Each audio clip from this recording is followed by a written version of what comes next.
مولاي صل وسلم دائما أبدا على حبيبك خير الخلق كلهم مولاي صل وسلم دائما أبدا على حبيبك خير الخلق كلهم الناس والإجارة.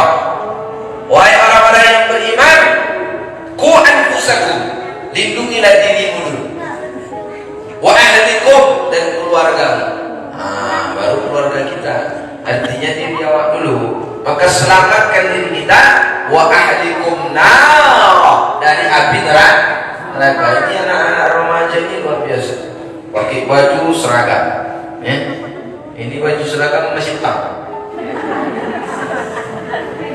Mana tahu karena seragam. Biasanya kalau ibu-ibu masih utang. Makanya kalau pas disuruh dia jadi selawatan, kan ada bandnya band tampar itu, gendang. Pas pula gendang itu, kalau gendang itu dia biasanya bunyinya kan kalau ini ibu ini tumpul. Orang pula balasannya nggak sesuai. Makanya dia gitu. Ibu-ibu biasa gitu, nggak ada pula tadi marhaban ibu-ibu, yang ada paten. Alhamdulillah, inilah generasi penerus kita. Mudah-mudahan nanti ini semuanya ini kelas berapa semua? SMA ada? Tamat SMA ini kuliah di perguruan tinggi, dapat beasiswa. Mudah-mudahan semuanya nanti cepat berumah tangga, cepat berumah tangga.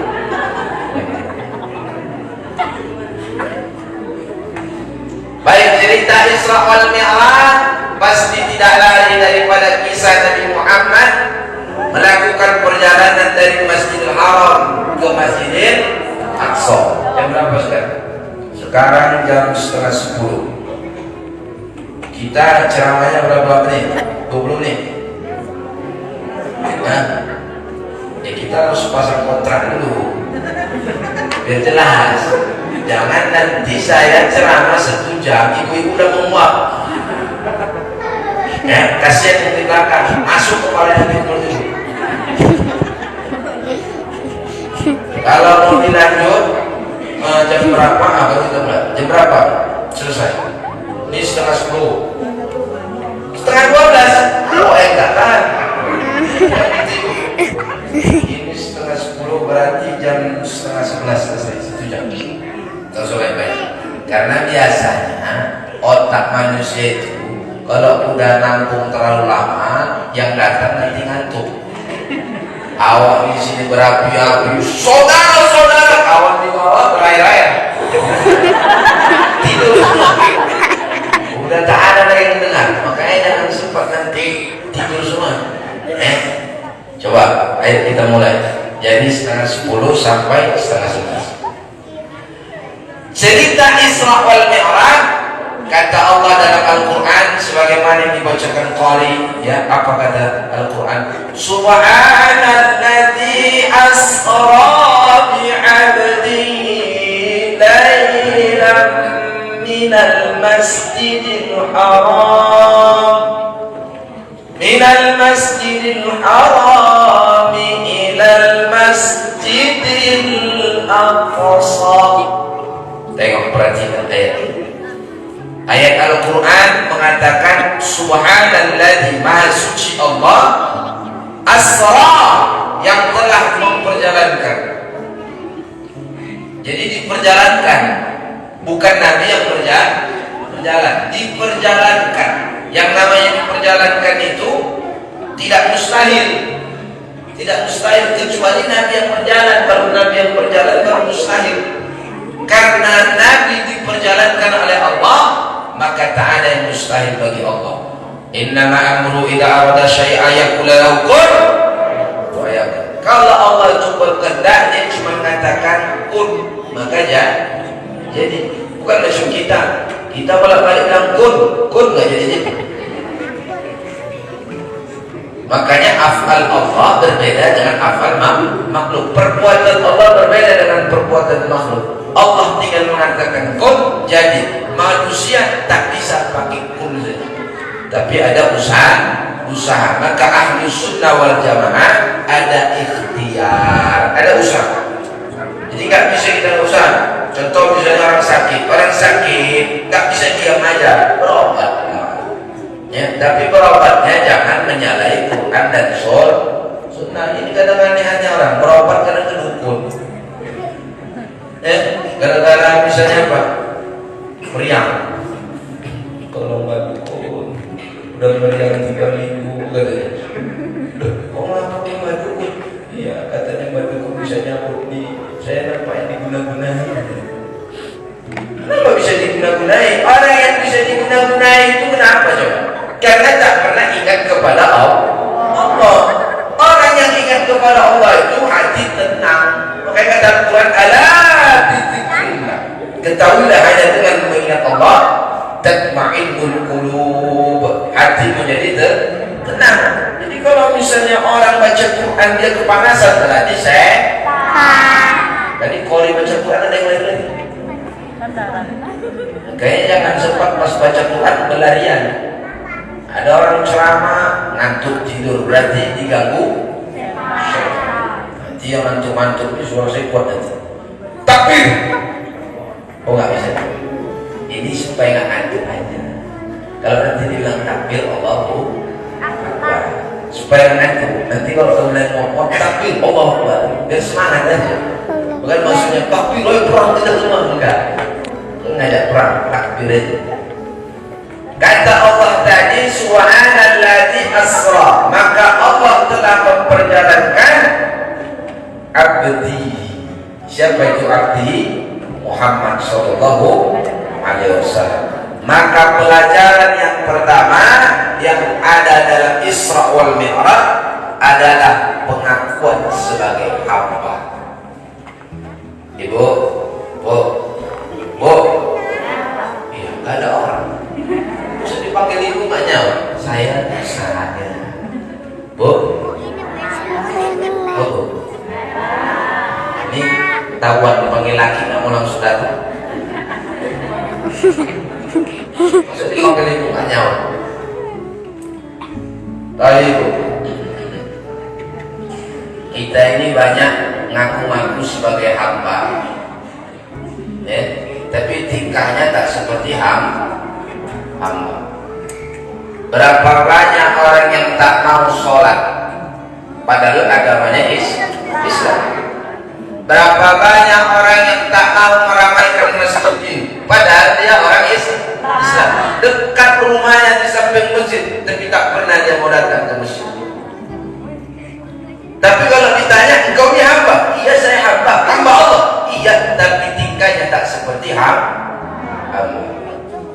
Makanya kalau kita ngaku sebagai hamba itu gampang, namanya ngaku. Tapi diakui atau tidak diakui belum tentu. Tergantung bagaimana orang tersebut ketika dia mengaku sebagai hamba, sudahkah dia menghambakan dirinya kepada Allah.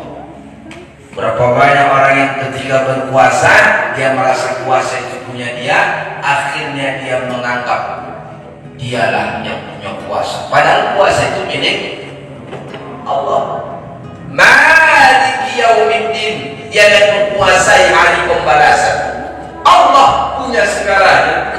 Tapi kadang kita nggak ngerti kenapa kok dan tahu kita ini makhluk yang lemah, kita juga merasa yang paling hebat. Sama orang kadang mau sombong, ya. Kadang ada orang mentang-mentang naik mobil, ya, lewat pun dia padahal kenal, kaca nggak dibuka, cuma diklaksonan. Yang kasihan kalau pas yang tua-tua diklakson sakit jantung mati aja. Klaksonnya kuat pakai apa pula itu? Pakai apa namanya? Alat apa namanya? Macam-macam gitu ya, angin, pakai angin. Klakson itu kalau pakai angin makin kuat. Makanya kasihan yang klakson itu. Makanya jangan kita itu kalau udah kayak sedikit lupa. Oh dulu aku ini siapa? Kita ini kan dulu dari yang tak ada apa-apanya.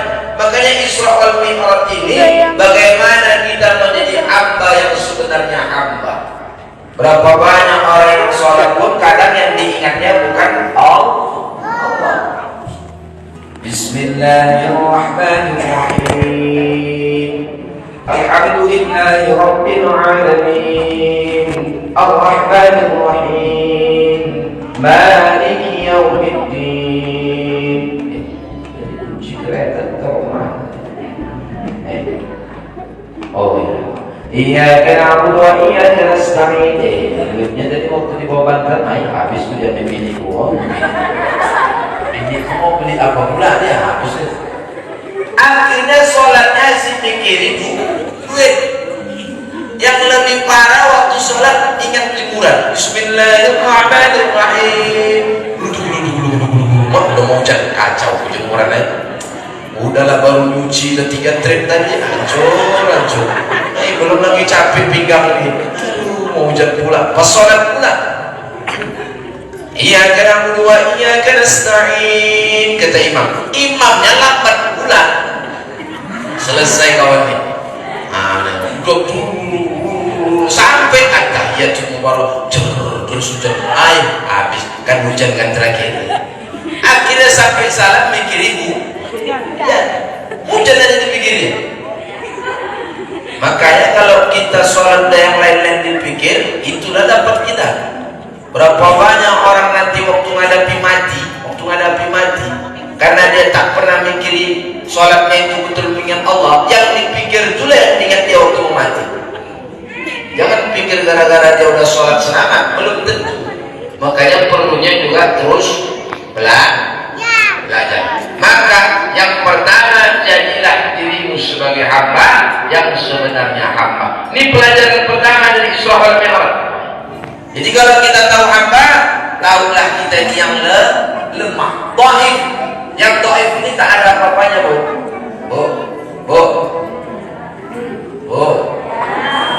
Ibu ini sejuta intim. Anak-anak remaja,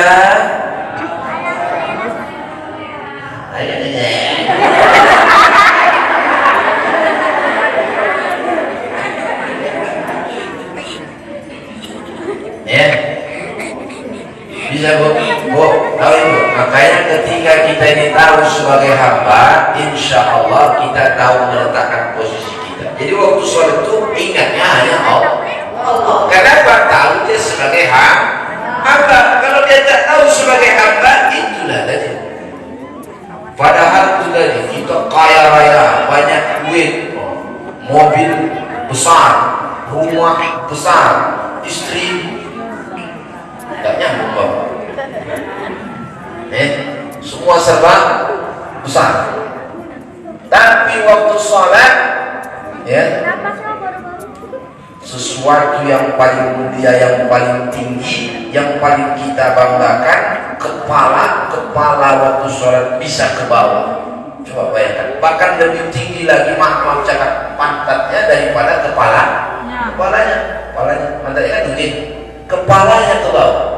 Itulah menunjukkan bahwasanya kita itu hanya seorang hamba. Kadang kita lupa meletakkan posisi hamba itu. Sehingga apa? Asal sholat masih ingat-ingat yang lain. Itu yang pertama. Maka pelajaran Isra wal Mi'raj, jadikanlah diri kita ini sebagai hamba. Yang kedua dari Isra wal Mi'raj, minal masjidil haram ilal masjidil aqsa. Dari Masjidil Haram ke Masjidil Aqsa. Tengok, perhatikan.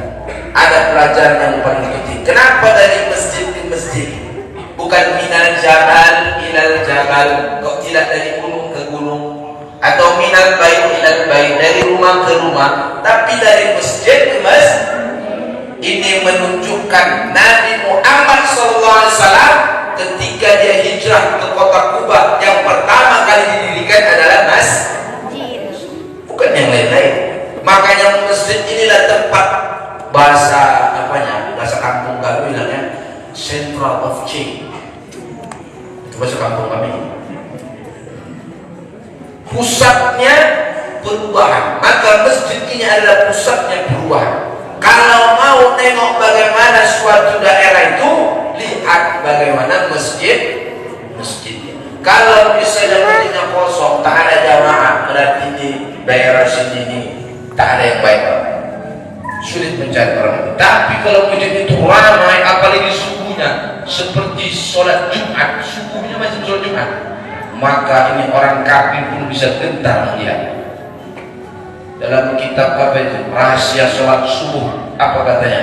Dr. Asirjani mengatakan, kalaulah seandainya sholat subuh orang Islam itu seperti sholat Jumat, maka orang-orang kafir akan melihat itu dengan ketakutan dan gemetaran. Kadang kita enggak, sholat subuh cuma imam sama makmumnya, imamnya satu, makmumnya satu, formasi satu. Kalau dalam sepak bola satu ya gol-gol aja formasinya. Bukan di sini, Pak, ini saya nggak bilang sini, itu luar sana. Kalau di sini insya Allah sama. Enggak, insya Allah enggak ya, Pak Haji. Rame Pak Haji. Alhamdulillah, mudah-mudahan insya Allah nanti setelah Islam Mi'raj ini ramaikan begini. Amin. Insya Allah diramaikan. Tapi jangan amin aja, datang ke masjid. Jadi ibu-ibunya pun jangan cuma satu dua kata Pak Haji ini satu dua. Pas pengajian ibunya cuma satu. Giliran nanti kondangan ibunya rame. Pas kondangan aja kerana. Makanya jangan kayak gitu, Bu. Bisa, Bu? Jadi yang kedua tadi dari masjid ke masjid. Kenapa masjid ke masjid? Ini menunjukkan bahwasanya yang perlu kita bangun itu adalah orang-orang yang bisa supaya memiliki spiritual yang tinggi. Karena masjid itu kaitannya dengan ibadah. Tapi masjid itu bukan untuk ibadah saja, bisa untuk segala hal. Ini luar biasa di Islam, ya Bu. Nah, jadi yang pertama dari yang kedua masjid ke masjid. Tengok masyarakat masjid itu luar biasa. Masyarakat masjid itu luar biasa. Siapapun yang masuk ke masjid, anak-anak, ya, tenang ya. Siapapun yang masuk ke masjid, ya, walaupun dia itu gubernur, buka sepatu. Siapa? Camat lagi ya, buka sepatu lah, buka sepatu mana? Siapa lagi? Presiden lagi, presidennya buka sepatu. Semua orang masuk ke masjid rapi semua. Kenapa? Karena masjid itu tempat yang paling tohar, suci. Tempat masjid itu kan harus suci. Kalau nggak suci, macam mana kita mau sholat? Makanya pertama, masjid itu mengajarkan kita disiplin waktu. Coba tengok disiplin waktu. Mana pernah orang waktu misalnya belum bunyi ini dia udah azan? Ada juga pernah dibuatnya belum bunyi dan kenapa? Itu tadi jamaah sikit. Asal dia azannya pas tepat waktu, tak ada yang datang. Pas jam misalnya subuh jam 5.18 azannya. Allahu Akbar. Tengoknya kanan kiri sikit dia datang. Besoknya azan lagi jam segitu juga subuh. Allahu Akbar. Tak ada. Yang ketiga Allahu Akbar, tak datang. Akhirnya subuh dia jam 12 azan. Tengok ada buatnya Allahu Akbar. Hidup langsung semua orang. Ada yang bawa cangkol, ada yang bawa parang, ada yang bawa sabit. Itu kok azan, wah itu udah gila itu kan. Masih jam 12 kan. Akhirnya berdatangan semua orang ini. Apa yang kalian ini? Wah, kok bisa wah udah azan jam segini kan? Macam mana lah? Asal azan tepat waktu tak ada yang datang. Giliran azan jam segini kalian mendatangkan semua. Ini yang gila aku tuh lagi. Makanya jangan sempat nanti jamaah itu kosong. Usahakan terus ramai. Macam ini ramai yang luar biasa. Nah, makanya tengok azan pun begitu juga. Tengok yang azan itu jangan yang tua-tua. Azan sekali batuknya 50 kali.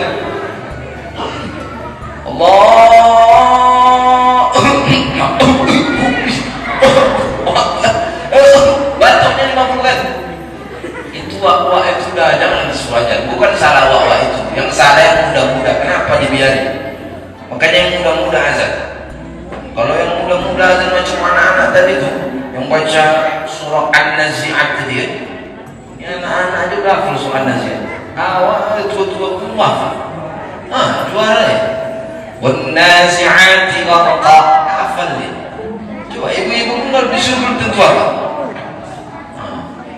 Hafal dia kan. Luar biasa. Berapa ayat itu?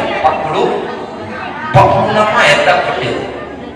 Satu ayat baca Al-Kafirun aja bolak-balik kadang dapat simpangnya. Qul ya ayyuhal kafirun la a'budu ma ta'budun wa la antum 'abiduna ma a'bud wa la ana 'abidun ma abadtum wa la antum 'abiduna ma a'bud wa la ana 'abidun ma abadtum wa la antum 'abiduna ma a'bud wa la ana 'abidun ma abadtum wa la antum 'abidun. Dapat. Akhirnya jamaah dari belakang ngomong Ustaz lakum katanya. Akhirnya baca lakum dinukum walaupun akhirnya kita orang tujuh belas. Inilah itu imam baru belajar, makanya imam itu tidak boleh sembarangan. Imam kalau baru belajar gitu Pak. Jadi jangan kita suka-suka aja ngasihkan imam sama orang. Tengok, oh ini orang yang bagus memang bisa jadi imam. Kalau enggak jangan.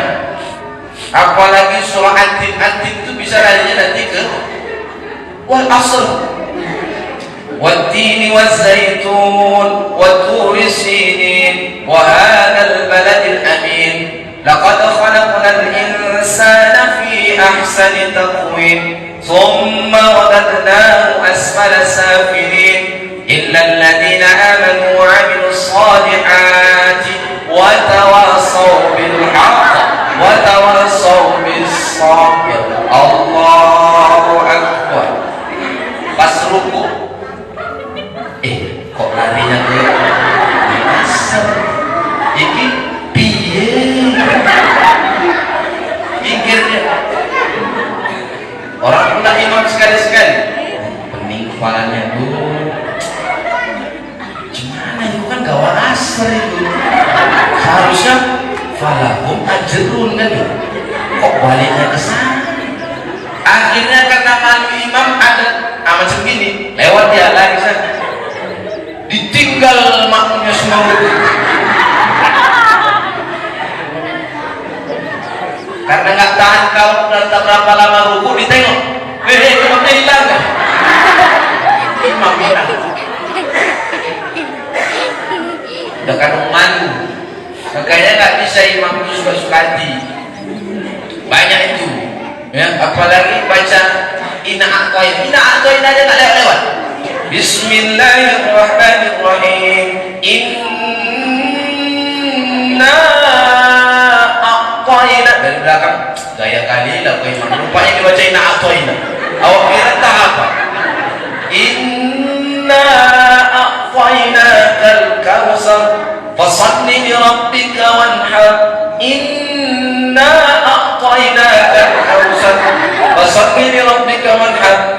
Inna a'tainakal kautsar. Fasalli li rabbika wanhar. Sekali lagi inna, datang jamaah kata inna lillahi wa inna ilaihi raji'un. Habis jadi sholat berantakan sholat. Makanya tak bisa imam suka-suka hati. Imam itu tak boleh suka. Perhatikan betul jamaah ya, karena imam itu dipilih. Makmum tak ada pemilihan, tapi imam dipilih. Udah jam berapa? Cepat juga, udah mau jam 10. Iya. Baik, jadi yang kedua masjid ke masjid. Masjid ke masjid menunjukkan adanya yang pertama kedisiplinan waktu terutama. Jadi waktu itu harus disiplin. Orang Islam itu tepat waktu, makanya Islam itu luar biasa. Kalau ada orang Islam yang tak disiplin berarti diragukan keislaman. Jadi Islam itu tepat waktu. Begitulah nikmatnya kalau azan luar biasa. Azan itu luar biasa. Azan itu tepat waktu. Dan azan itu pun tengok tadi ya. Kalau bisa yang masih muda-muda azan. Jadi kalau yang muda-muda azan ini insya Allah dengar orang banyak. Kenapa? Karena kuat suaranya. Allahu Akbar, Allahu Akbar. Orang tuh apa? Bukan pelan-pelan. Jadi azan itu jangan Allah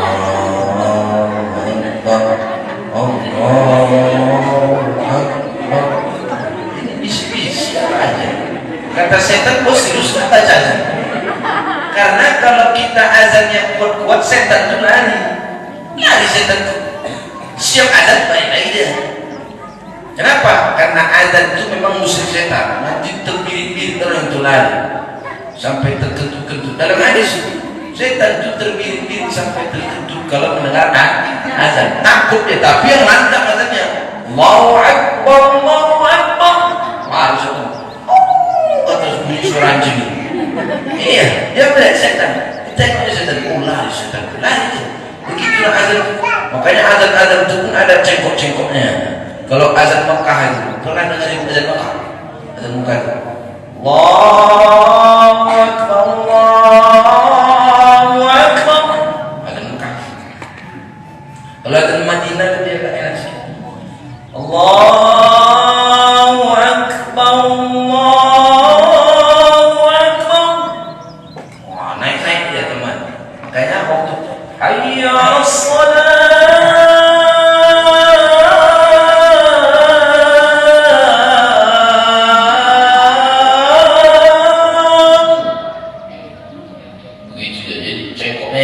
Kalau misalnya adanya enak, insya Allah orang datang. Tapi kalau udah batu-batu aja udah. Jadi gitu. Jangan macam orang Indonesia. Orang Indonesia ini lagunya semua banyak memang. Banyak lagu-lagu orang Indonesia ini lagu dangdut benar. Jangan dipakai waktu lagu dangdut itu pakai azan. Kalau udah pakai azan lagu dangdut kacau nih. Dipakainya pun lagu dangdut. Karena memang sering lagu dangdut dia nyanyi. Kalau nyanyi lagunya dangdut aja, maksudnya ini lagu dangdut pas disuruh azan. Akhirnya karena lagu dangdut itu sering dibawa dia, tertawa waktu azan. Nah ini bahaya. Pas pula dia. Ayo silakan ya. Hayya 'alas shalah. Hayya 'alas shalah. Mantap wah kata dia. Akhirnya tak sholat dia. Kenapa? Dengarkan azan itu aja. Hayya 'alas shalah. Hayya 'alal falah. Allahu Akbar, Allahu Akbar, la ilaha illallah. Rusak, ini ya rusak. Tapi yang dibuatnya, itu contoh aja.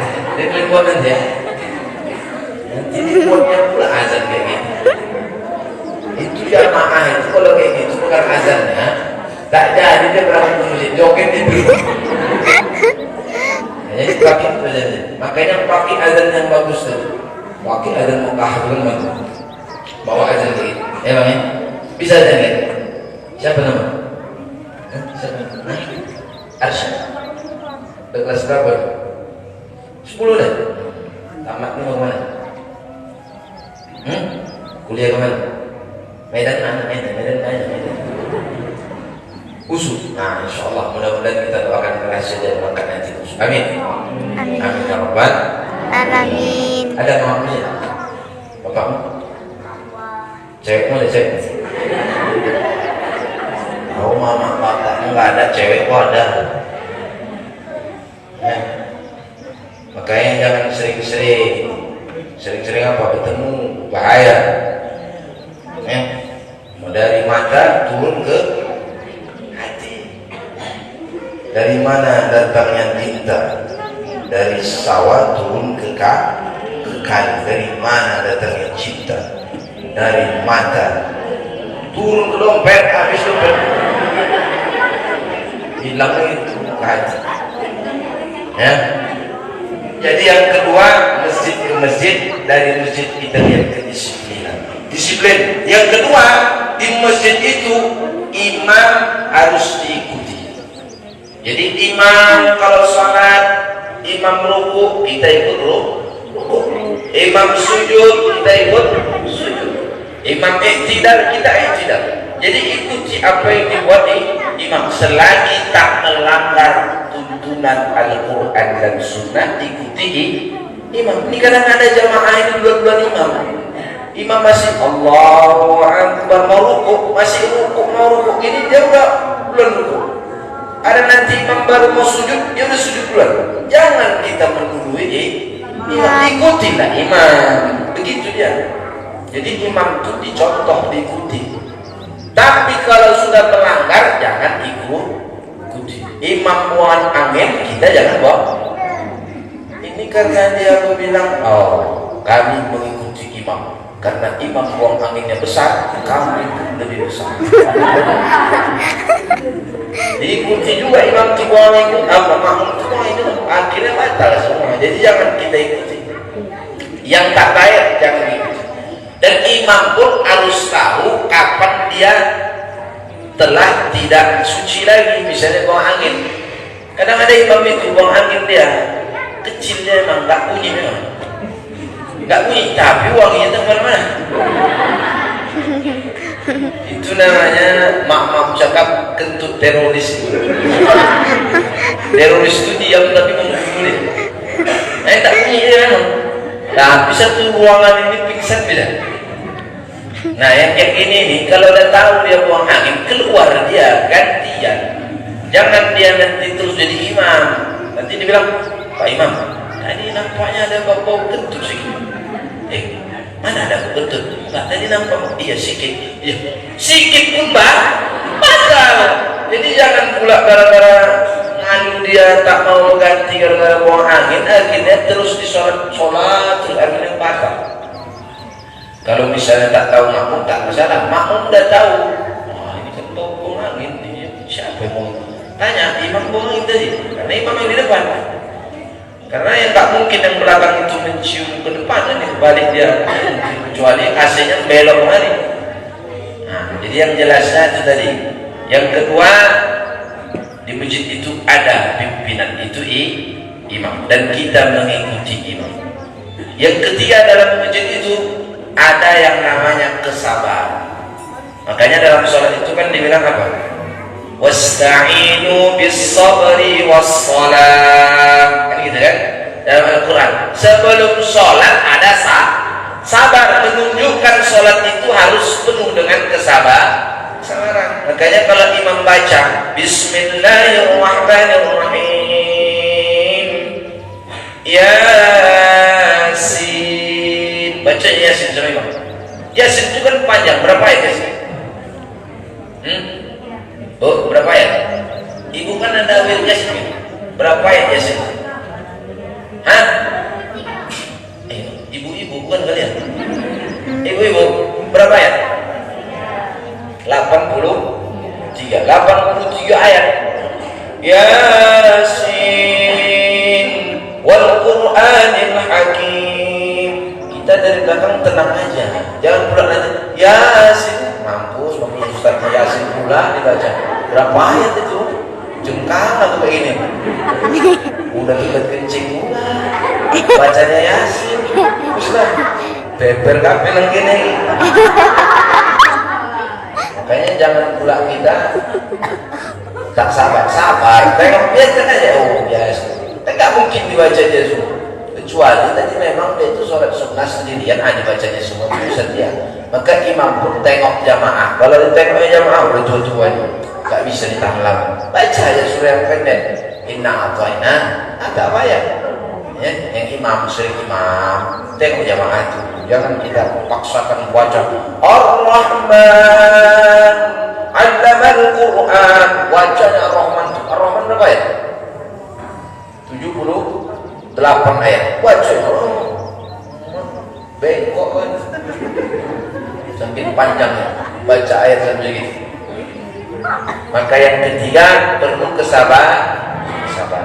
Inilah perjalanan tadi masjid ke masjid. Masjid ke masjid ini menunjukkan peristiwa Isra wal Mi'raj itu dibagi menjadi 3 bagian. Yang pertama ada namanya alam nasud, alam jasud, alam nasud. Alam nasud itu alam indrawi, fisik, jasad. Inilah alam jasad kita ini. Perjalanan itu ya dari Masjidil Haram ke Masjidil Aqsa. Kemudian alam yang kedua ada namanya alam malakut. Alam malakut itu alam malaikat. Dari mana itu? Langit pertama sampai ke langit ke-7. Langit pertama, langit kedua, langit ketiga, langit kedua, sampai ke-7 itu alam malakut. Ada langit ke-7. Langit ke-7 itu tahu, malaikat itu semua sujud kepada Allah. Tak ada yang angkat kepalanya, tak ada yang angkat kepalanya. Dalam kitab Mukasyafatul Qulub karangan Imam Al-Ghazali bahwasanya di langit ketujuh, kata Imam Abu Lais mengatakan bahwasanya di sana seluruh malaikat sujud kepada Allah. Tak ada yang mengangkat kepala, tak ada. Nanti waktu kiamat baru diangkat kepala. Kemudian apa yang dibilang oleh malaikat? Ya Rabb, sesungguhnya kami beribadah kepadamu belum sungguh-sungguh. Bayangkan, malaikat dari diciptakan sampai kiamat sujud terus. Begitu selesai kiamat, dia ngangkat kepala, dia bilang, ya Rabb, sesungguhnya kami belum ibadah kepadamu dengan sungguh-sungguh. Coba, kita baru gara-gara corona tak datang ke masjid. Na'udzubillah min. Gitu bilang ngaku sebagai hamba. Bayangkan malaikat dari penciptaan sampai kiamat sujud tak bangkit-bangkit. Begitu bangkit bilangnya, ya Rabb, aku belum sungguh-sungguh beribadah. Kami belum sungguh-sungguh beribadah kepada. Makanya dalam Al-Quran disebutkan, ya khafuna rabbahum min fawqihim. Mereka hanya takut atas kekuasaan Allah. Wa yaf'aluna ma yu'marun, dan mereka mengerjakan apa yang diperintahkan oleh Allah Subhanahu wa taala. Tak pernah menolak, itulah malaikat. Maka malaikat itu luar biasa. Kita bisa lebih tinggi daripada malaikat dan bisa lebih rendah daripada binatang. Tahu binatang? Kau tahu binatang? Apa itu binatang? Wah, mantap. Wah, itu bagus. Nanti setelah ini ada 4 orang ustaz tunjuk ke depan. Pertanyaan yang bisa jawab dikasih hadiah. Mau boleh? Ya jawablah, mau boleh? Banyak duitnya, ustaz. Pokoknya nolnya banyak lah. Nolnya aja banyak. Ya, angkanya nggak tahu berapa. Ya, jadi yang kedua apa yang ketiga? Kedua. Yang ketiga. Jadi ada alam tadi. Yang ketiga, alam laut namanya. Alam laut itu alam ilahi. Mulai dari mustawa sidratul muntaha sampai ke arsy Allah. Rabbul alamin. Jadi ke atasnya itu alam ilahi. Yang bisa sampai ke atas itu nurun ala nurin, cahaya di atas cahaya. Kalau Jibril cahayanya, dia nur, dia tak nur al-nur. Makanya yang naik ke atas hanya Rasulullah. Maka Rasulullah saja. Ayolah kita sama-sama kata Nabi Muhammad. Aku tak bisa ini, sampai sini aja. Lebihnya engkau ya Rasulullah, naik ke atas. Maka itu tingginya Allah menempatkan Nabi Muhammad di tempat yang paling tertinggi, menunjukkan kita adalah umatnya. Kita bisa lebih tinggi daripada malaikat, tapi kalau kita tingkahnya, akhlaknya mengikut Quran dan Sunnah. Tapi kalau nggak ngikut ini, lebih rendah daripada binatang. Jangan sempat kita lebih rendah. Ya, dalam Al-Quran kan disebutkan itu. Ulaika kal-an'am bal hum adall. Mereka itulah yang lebih rendah daripada binatang. Kal-an'am. An'am itu binatang ternak. Adall bahkan lebih sesat lagi daripada binatang. Yang mana itu yang sesat itu? Dikasih hati tak pernah merasa. Ya, dikasih hati tak pernah merasa. Makanya tengok Bapak, ini sekarang coba Bapak perhatikan Bapak. Istri itu punya hak istri 5. Ini perhatikan Pak, hak istri 5. Yang pertama, kasih makan. Ibu udah kasih makan? Bu, ini bela ibu kasih makan? Nah, yang kedua, kasih pakaian. Udah dikasih pakaian Ibu? Cantik luar biasa, menarik dilihat itu. Saya tengok masih gadis-gadis 25 tahun. Saya ini bukan apa, saya bukan karena saya asal ada istri saya cuma baju umur, paling cantik istri saya. Nah saya Bu, sebelahnya lah saya. Baju saya mana? Yang pertama apa tadi? Makanan. Yang kedua pakaian. Yang ketiga tempat tinggal yang layak sesuai dengan kemampuan si laki-laki. Boleh dikasih Bu? Yang keempat pendidikan. Ada pernah ibu diajari Bapak? Jadi ibu ini diajari duduk sini sayang, Duduk kembali. Diajari dalam Islam itu, ya, yang pertama kita harus menjalankan rukun Islam, asyhadu an la ilaha illallah wa asyhadu anna Muhammad. Apa itu asyhadu an la Muhammad? Apa itu? Syahadat itu apa maknanya? Tauhid. Tauhid itu apa? Ada pelajarannya. Makanya ilmu tauhid itu ada. Dan ilmu tauhid itu bukan cuma diucap-ucap aja. Macam mana kita mau kenal sama Allah kalau kita tak tahu siapa yang kita sembah? Makanya ilmu tauhid itu yang mengajarkan. Nah itu dia. Maka itu diajarkan. Kemudian baru sholat, baru puasa, baru zakat, baru haji. Dalam hadis itu zakat dulu, baru puasa, baru haji. Tapi yang jelasnya diturut, jangan belum apa-apa sholat. Makanya dulu ini kejadian, betul kejadian. Jadi ada orang mu'alafnya baru masuk Islam. Begitu masuk Islam, dia disuruh puasa 2 tahun Islam, tahun keduanya Islamnya dia disuruh puasa. Akhirnya sekali aja puasa langsung dia bilang sama Ustaz, saya takut. Kenapa? Saya pindah lagi jadi agama lama saya. Gara-gara apa? Gara-gara puasa. Kenapa? Payah kali jadi Islam dulu. Jadi jangan langsung puasa. Puasa itu amalan yang paling tinggi. Ajarkan dulu dia mengenal Allah. Itulah syahadat tadi. Ajarkan dia. Apa itu tauhid? Belajar tauhid. Cari gurunya yang mengajarkan tauhid. Mana tauhid yang kita pelajari? Kalau Ahlussunnah wal Jamaah kita yang kita pelajari itu sifat Allah. Kita mau mempelajari Allah harus tahu sifatnya. Contoh misalnya, ibu misalnya tak kenal sama bapak dulu. Ibu kan pertama kali kan harus tahu dulu ciri-cirinya kan? Ciri-cirinya itulah sifat-sifatnya. Makanya untuk mempelajari supaya kita kenal kepada yang kita sembah, pelajari sifatnya.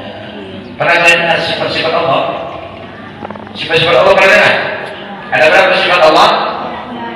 Ulama membaginya 20 sifat. Hafal? Yang hafal nanti Ustaz kasih duit. Ayo coba. Ada yang bisa? Madrasah kan dekat nih, madrasah. Ada buku madrasah sini. Mana ada yang terkait sifat 20? Hah? Kalian apa? Sifat 20. Pernah dengar? Ini ada yang anak madrasah? Ada? Siapa anak madrasah? Itu di madrasah diajarkan itu. Makanya sifat 20 itu ciri-cirinya. Kalau sifat itu aja kita tak tahu, bagaimana kita mau kenal sama Allah? Ditanya Allah itu ada, mana wujud? Adanya itu macam mana? Adanya kitab, setia dari awal memang adanya. Karena dia itu dari awal memang sudah ada. Sebelum kita ada, Allah sudah ada. Nanti kita ini binasa semua, Allah masih ada. Itulah kitab namanya. Kemudian kitabnya sampai kapan? Baqo, selamanya. Baqonya itu bagaimana keadaannya? Mukhalafatul hawadisi. Tidak ada yang sama dengan makhluknya. Kalau dia tak sama dengan makhluknya, apa butuh dengan yang lain? Dia mau bilang, dia tak butuh dengan yang lain. Berapa jumlahnya? Wahdaniya satu. Itulah jawaban-jawaban terkait dengan ilmu tauhid. Banyak orang yang tak tahu itu banyak. Bahkan orang yang sudah ustaz tak tahu dia. Saya ngasih tahu ustaz. Di sini tak bisa. Cuma banyak orang yang tak tahu tentang ilmu tauhid. Ya, ini anak-anak yang seharusnya pertama yang diajarkan tauhid. Inilah makanya dalam Al-Quran itu surah Luqman itu, ya bunayya, ini kan? Ya bunayya, wahai anakku, lembutkan Al-Quran juga. Ya bunayya, wahai anakku, la tusyrik billah, jangan kau sekutukan Allah. Inna syirka la dzulmun 'adzim. Sesungguhnya kesyirikan itu adalah dosa yang paling besar. Bagaimana kita tak melakukan syirik terus? Orang kita tak kenal sama yang kita sembah. Akhirnya dia kalian yang lain-lain. Itu dah syirik sebenarnya. Tapi syiriknya syirik khafi. Syirik khafi, syirik yang tersembunyi. Cuma itu dah masuk kata syirik. Kenapa? Karena kita ingat yang lain dalam sholat. Tak tahu dia siapa yang disembahnya. Coba kalau dia tahu siapa yang disembahnya, dia bisa mengembalikan semuanya itu kepada Allah. Mana itu dia? Itulah makna dengan makna ma'nawiyah, dipulangkan dia kepada Allah tadi. Dia nggak paham, kenapa tak pernah belajar? Inilah pentingnya belajar ilmu tauhid. Ya, paham? Anak-anak. Ya, dengan cukup kan? Kita boleh aku sedikit lagi. Jadi yang kedua kan?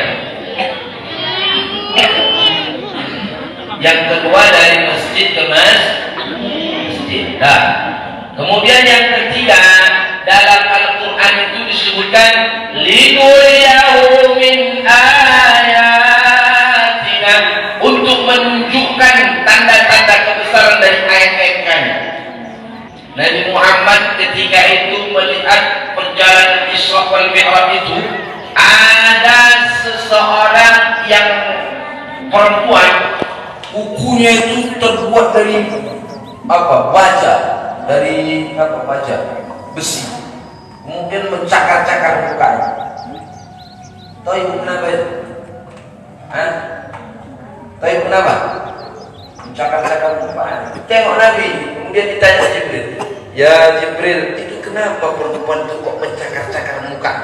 Itulah dulu umatmu ya Rasul, yang senantiasa ghibah dan namimah.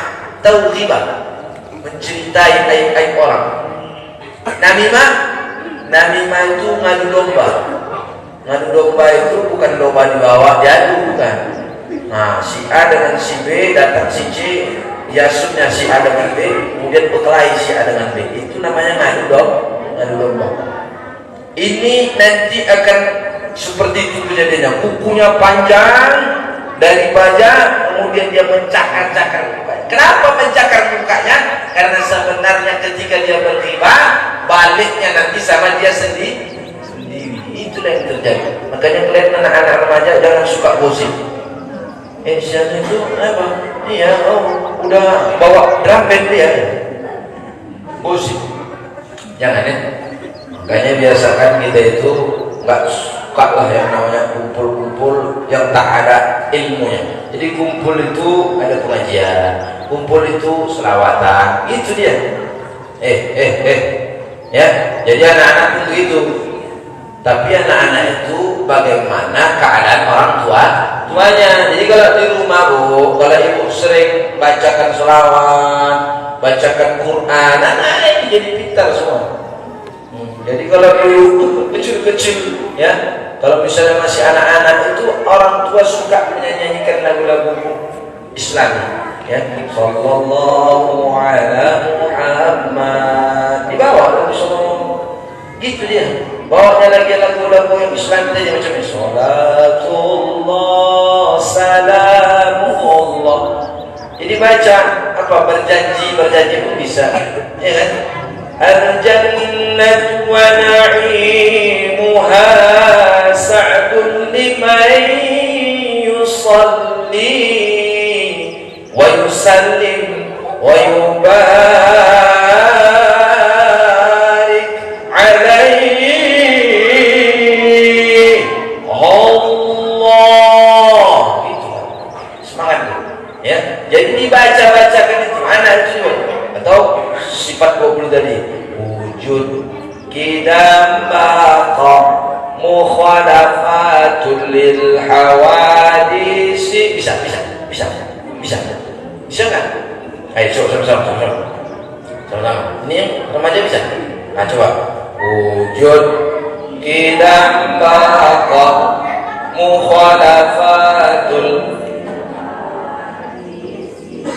kuat qiyamu binafsi wahdaniyah qudrah iradah ilmun hayat sama basar kalam qadiran muridan aliman hayat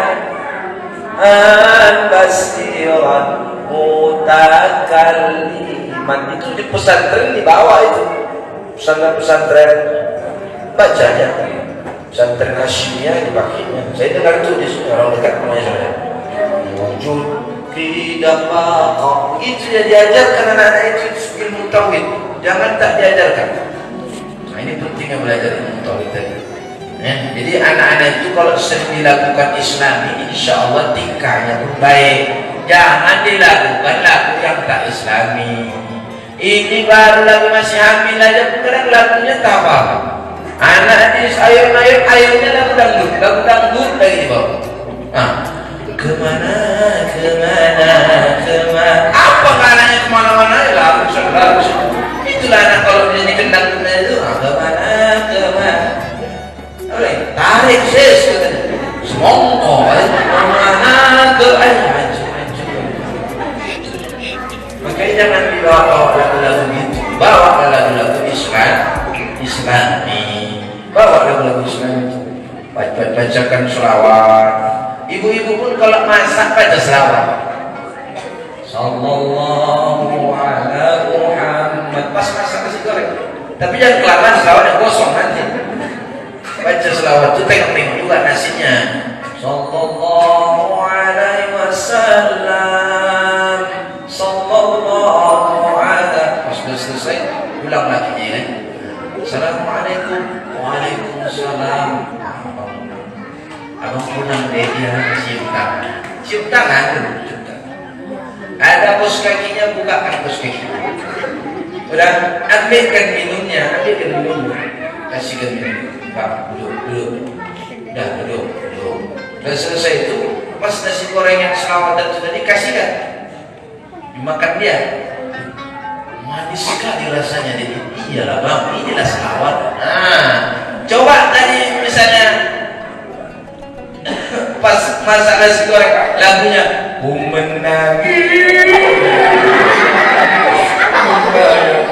netes air mata itu, pulang lagi ya asin kan dia lagi namanya suara hati di bawah. Kau siksa jago tiap hari kerja. Jangan ulang lagunya itu. Makanya biasakan di rumah itu gitu. Ya Pak ya. Ibu ya, ibu. Bu, tahu ibu? Ibu masuk surga? Mau? Pelan kali suaranya. Ibu masuk surga? Mau saya jadi? Nanti jamalkan ya. Ini ada kisah. Waktu Nabi Muhammad sedang duduk santai, tiba-tiba datang anaknya Fatimah datang. Kemudian Fatimah bertanya, ya Rasulullah, wahai ayahanda, siapa nanti perempuan yang masuk surga setelah istri-istrimu, wahai ayahanda? Fatimah ini kepengen dia yang dijawab. Mudah-mudahan aku yang jawab Fatimah ini. Tapi rupanya bukan Fatimah yang surga. Apa yang dibilang Nabi? Setelah istri-istriku nanti masuk surga, yang masuk perempuan itu adalah Ummul Muti'ah. Siapa namanya? Ummul Muti'ah. Terkejutlah Fatimah ini. Siapa dia ya Rasulullah? Tanya kepada jamaah. Akhirnya Fatimah pun bertanya kepada jamaah. Tanyalah kepada umat Nabi itu, tanya dia, di mana rumahnya Ummul Muti'ah? Ummul Muti'ah itu ujung-ujung rumahnya, pelosok. Akhirnya Fatimah pun memberanikan diri untuk ke rumah Ummul Muti'ah. Ini Bu, perhatikan ya Bu, perhatikan. Akhirnya berangkatlah Fatimah menuju rumah Ummul Muti'ah. Singkat cerita, begitu mau berangkat, dipanggil anaknya namanya Hasan. Hasan itu kira-kira masih usia anak-anak, kira-kira sekitar 9-8 tahun. Berangkatnya dipanggil, ya Umi katanya. Kata, mau pergi kemana? Tazhabin ilain katanya. Mau kemana pergi gitu? Mau ke rumah Ummul Muti'ah, ikut katanya.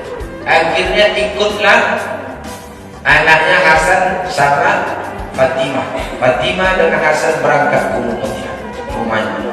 Sampai di rumahnya diketuk pintunya. Assalamualaikum. Dari belakang agak kejauhan nyaut. Waalaikumsalam warahmatullahi wabarakatuh. Kata Ummul Muti'ah, siapa di luar? Saya Fatimah, anak Rasulullah. Oh, dikejarnya langsung lari dia, kencang aja. Itu datang anak Nabi. Oh, anak Nabi, Sayyidul Anbiya, seluruh Nabi dia lah penghulu Nabi Muhammad SAW. Siapa yang tak bangga? Kita datang wali kota aja lari-lari gitu kan. Siapa datang wali kota cepat-cepat. Siapa datang gubernur cepat-cepat. Itu masih gubernur wali kota. Ini anak Nabi datang. Enggak sibuk dia mendatang cepat-cepat. Berangkat dia, begitu sampai di pintu mau dibuka beserta Hasan, katanya gak jadi dibuka. Tutup. Tuh, kenapa ditutup? Saya dipesankan suami saya tidak boleh menerima tamu laki-laki. Padahal Hasan masih anak-anak. Tapi karena dia laki-laki, pokoknya laki-laki mau anak-anak mau apa, nggak boleh. Akhirnya tak boleh masuk. Jadi macam mana kami ini besok lagi datang, disuruh pulang. Bayangkan anak Nabi, cucu Nabi disuruh pulang sama Ummul Mutiah, disuruh pulang. Tapi dia memang sadar diri, namanya dia tahu agama, pulanglah Fatimah. Hari kedua berangkat lagi Fatimah dengan Hasan. Begitu perjalanan setengah dipanggil sama Husain. Umi, Hasan mau kemana? Kata Husain. Mau ke rumah dia, ikut. Akhirnya ikut si Husain. Bertiga lah mereka berangkat dari rumahnya menuju rumah Ummul Mutiah. Sampai di rumah Ummul Mutiah diketuk lagi. Assalamualaikum. Waalaikumsalam warahmatullahi dari belakang. Siapa di luar? Saya Fatimah dengan Hasan. Katanya. Masih dengan Hasan ya. Wah juga. Begitu dibilang bersama Husain, tutupnya baik-baik. Duh, kok ditutup lagi Mutiah? Iya, yang baru diizinkan tuh Hasan, Husain belum. Jadi macam mana? Besok lagi lah pulang. 2 kali disuruh pulang. Coba Bu, ini amanahnya. Akhirnya pulanglah lagi Fatimah dengan Hasan Husain. Hari ketiga barulah berangkat lagi. Selesai sampai di tempat, pas pula suaminya juga baru pulang dari kerja. Tengok, perhatikan Bu. Tadi mau masuk surga kan? Mau masuk surga kan? Amalkan insyaallah, mudah-mudahan masuk surga. Begitu sampai Assalamualaikum. Waalaikumsalam. Pas pulang juga suaminya pulang dari kerja. Akhirnya Fatimah disuruh masuk. Silakan masuk Fatimah. Hasan Husain duduk. Fatimah nengok di rumahnya kok tak ada apa-apanya, biasa aja ya. Kok bisa dia masuk surga juga kan? Tengoknya kanan kiri, kok bisa dia duluan masuk surga ini setelah istri-istri Nabi. Dia tengok kanan kiri, tak ada apa. Meja terbuat dari biasa, dari kayu biasa. Tengoknya tanah, lantainya masih tanah. Tak ada apa-apanya. Tidak ada yang mewah satu. Tidak ada yang hebat dan tidak ada yang bisa mencengangkan mata Fatimah. Biasa saja. Akhirnya Fatimah duduk diam saja. Kemudian, ini yang luar biasa tadi. Begitu suaminya nyampe tadi, pertama kali suaminya dituntun. Wah, masuk bang. Ciumnya tangannya, suruhnya duduk. Duduk. Dan duduk suami tadi diambilkan minumnya, minum yang paling lezat. Apa itu? Susu. Susu. Dibawalah susu tadi. Begitu susu sudah sampai di suaminya, bukan diletak air minum, enggak, diminumkan. Tengok ya, minum pelan sampai habis, akhirnya baru letak. Jangan nanti gara-gara ini Bu pas buat di rumah, ambilnya susu, takut temanya minum. Ini nggak punya, gara-gara Ustaz itu kemana? Melawatkan Ustaz itu dong ya, habis ini kemana? Gini lagi deh. Jangan kayak gitu. Inilah tadi, makanya Fatimah tadi menengok aja. Apa kata tengok Fatimah? Ini biasa nih, gitu kan. Aku sama ini lebih besar dari ini, kata si Fatimah. Masih belum apa-apa nih. Masih belum ada apa-apanya. Fatimah belum heran kan? Masih biasa nih. Akhirnya setelah itu ambilnya kipasilah suami itu, kalau keringat banyak kipasnya sampai kering-keringat itu. Udah kering keringatnya itu, Fatimah masih ngomong, ini biasa, aku sama Ali itu lebih hebat dari ini. Tak ada apa-apanya, enggak sampai mengherankan, biasa aja. Setelah dikipas sudah selesai dingin, kering mudahan, dibawalah suami. Ini bu, ya bu, ini yang luar biasa. Fatimah nggak bisa ngomong lagi. Dibawalah suaminya ke kamar mandi, dimandikan. Luar biasa nih bu, dimandikan. Nanti kalau ibu buat di rumah, ya jangan siap ibu mandikan, ibu sholatkan. Mandikan saja. Udah selesai mandi, udah mandi bersih lakinya, barulah dibawa dia dipopong ke tempat meja makan. Wah, luar biasa. Bawa dia punya. Itu Fatimah udah diam aja, udah nangis kecucuran air mata. Kalau ini betul lah, tak sanggup aku sama Ali nggak bisa gitu. Tak sanggup. Begitulah dahsyatnya rupanya. Ya, kecintaan tadi itu, yang cintanya itu betul-betul taat kepada Allah. Akhirnya selesai itu dibawa ke tempat duduk makan. Duduk di situ, diambilnya makanan. Anak-anak, perhatikan, belum selesai, sedikit lagi. Nah, diambilnya makanan, diletakkannya di atas meja, nimbang makanannya. Setelah makan itu diletakkan, diambilnya kecut rotan kecil, letaknya di sebelahnya. Apa makna rotan itu? Bang, kalau tak enak nanti masakannya, pukul aku dengan rotannya. Coba bayangkan, pernah yang begini? Jangan coba kalau bikin rotan situ nggak enak, kena tepuk aja bener. Taruhnya rotan itu di situ, diletakkan. Kalau tak enak, siapa yang sanggup lagi memukul istri yang solehah itu? Itulah makanya kalau misalnya istrinya sholat, laki itu nggak nikah lagi. Coba istrinya aja pun malas sholat, tak mau, tak mau main lagi, tak mau. Akhirnya nambahlah lagi bapak-bapaknya. Setuju Pak? Nah ini namanya istri, ikatan suami takut istri. Ada istri di sini Pak? Ini udah dikasih kesempatan untuk setuju aja bayar. Ibu-ibu setuju kalau di poligami? Cuma sedikit yang jawab. Yang bilang enggak jangan yang masih gadis, yang ibu-ibu. Istri saya terlalu marah, saya pulang nanti kan dikasih saya buat itu membahas poligami kan. Ya, jadi pas sampai setelah itu akhirnya Fatimah pun pulang dengan tangisan air mata. Kalau begitu benarlah Ummul Muti'ah itu masuk surga setelah istri-istri ayah anda. Luar biasa. Yang pertama dia amanah, yang kedua dia betul-betul taat kepada suami. Cuman taatnya kepada suami yang soleh. Makanya kalau soleh suami itu taat istri yang luar biasa. Ada juga suami yang tak soleh, ada istri masih tetap taat, banyak. Itulah yang luar biasa juga. Cuman kadang kalau misalnya suami tak soleh, istrinya solehah, ini antara solehah dengan goblok hampir-hampir tipis. Makanya jangan sempat kita itu tak tahu. Kalau kita baik, insya Allah dapat kita yang baik. Kalian ini yang cantik-cantik ini, anak-anak remaja ini, kalau kalian mau dapat suami yang soleh, maka dari sekarang kalian perbaiki akhlak kalian. Insya Allah nanti dapat laki-laki yang soleh. Amin. Amin ya Rabbal alamin. Baik. Jadi yang ketiga tadi, bahwasanya Allah mau menunjukkan tentang ayat-ayatnya. Ditunjukkan, dakwahnya ditunjukkan. Jadi perempuan berkuku besi mencakar-cakar itu akibat namimah dan ghibah. Hati-hati dengan itu. Ini bu, lisan ini luar biasa bu. Lisan, gara-gara lisan ini satu dunia ini bisa mati semua orang juga. Contohnya siapa? Hitler itu gara-gara omongannya mati jutaan orang. Bahkan waktu perang dunia ketiga itu gitu. Nah sekarang pun begitu juga, gara-gara satu orang masalah corona ini sampai sekarang nggak habis-habis. Kan begitu. Makanya inilah lidah ini bahaya.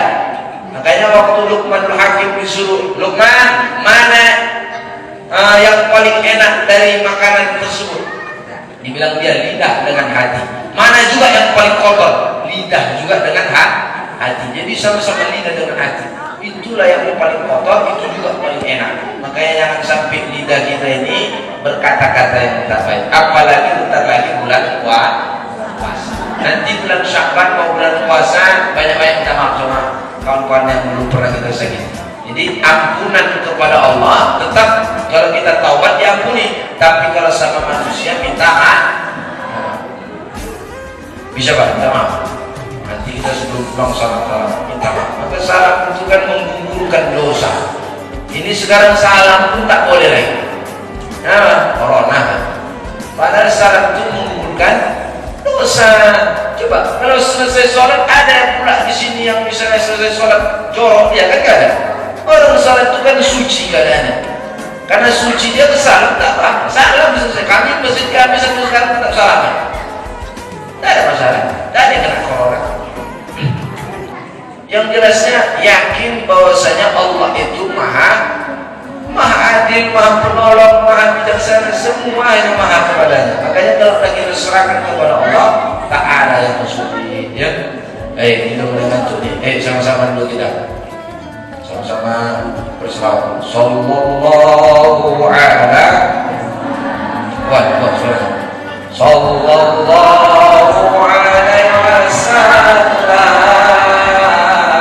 Sallallahu ala Muhammad. Sallallahu alaihi wasallam. Ya Nabi salam alaika. Ya Rasul salam alaika. Ya Habib salam alaika. Salawatullah alaika. Maulaya salli wa sallim daiman abada ala habibika khairil khalqi kullihim.